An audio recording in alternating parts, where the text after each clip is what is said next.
Hey guys, non pa mse Ik, mwen son tax reparer, mwen son kredi repair spécialiste et mwen fè immigration services tou.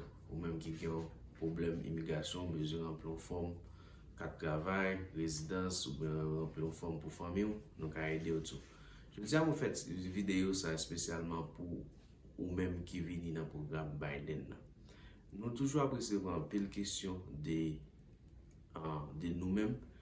So, pi go question mwen vle repon jodi ya, se anpil nan nou ap mande eske nou ka voyaje pandan nou vini sou program Biden nan. Reponsan se oui et non. Pou ki sa m di oui et non? Paske nou wè lon ti jan piyeje, ba wè? Pou ki sa m di oui et non? Pou voyaje sou vini nan program Biden nan, pou voyaje wap bezon ba ekri l'autorization, an travel authorization. Bon, pou joun travel authorization sa, li pa menm jan avèk normal people, par exemple, moun ki gen TPS, yo ka aplike pou travel document, epi yo joun travel document lan, epi yo ka ale nan peyi yo te dezinye pou yo ale avèk li ya. Ou menm ki vin nan program Biden nan, li onti jan diferent.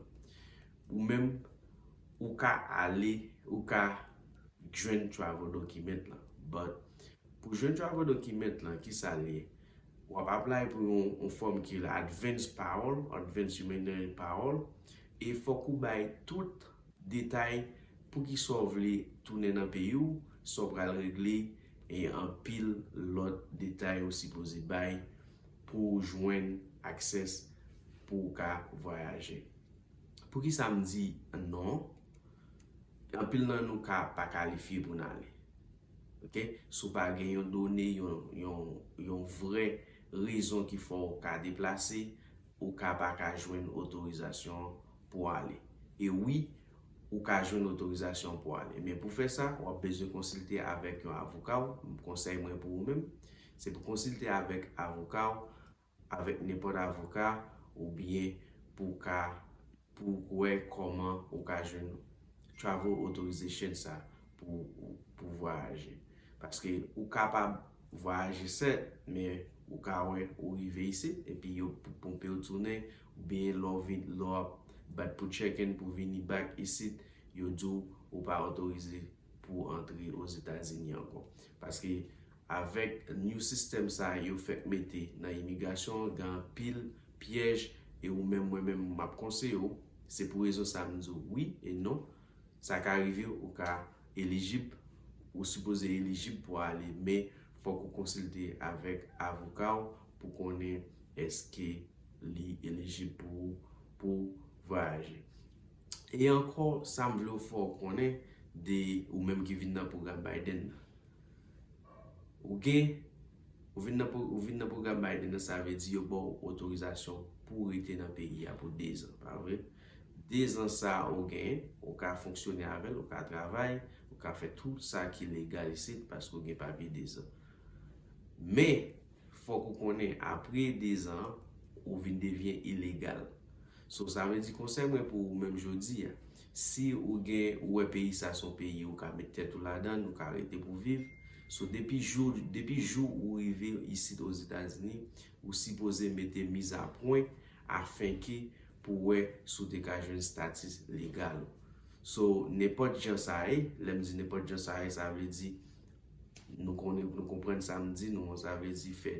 Tout sa nou kapab pou nou mette statut nou legal avan 2 an sa. Paske ou pa konen you never know sa pral rive avan, like pendant 2 an sa, ou bien le 2 an lan rive, sa ka rive yon lot administrasyon, se pa menm administrasyon kapab la, sa ka rive son lot administrasyon, konseri de desisyon ki ka pran, ki ka pa depan ni de ansyen administrasyon, men nou konen toujou gen lot administrasyon ki entre, so de nouvo administrasyon yo toujou chanjou an do lwa nan imigrasyon, e sa ka arrive, nou ka gen an pil difikilte, nou menm ki vin nan program sa. Konsey mwen pou nou, se chache mette stati nou legal, lem di legal la, nou konen nou nan legal pou 2 an, men si nou wè tet nou pou nou rete nan peyi isit, pou nou viv, so esi wè, si nou ka legalize tet nou, pa selman pou 2 an, men pou pour tout le temps parce qu'il y a un peu de nous qui veulent vivre ici.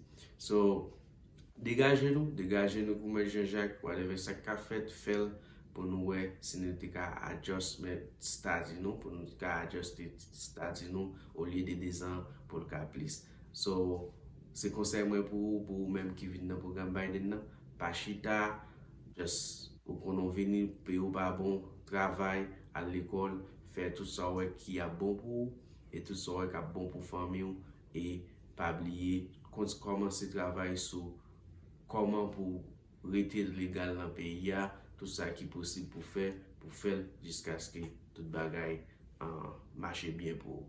So, c'est conseil moi pour nous et je pense si nous appliquons tout samedi, nous cas rester dans le pays pour un temps qui pas même défini même.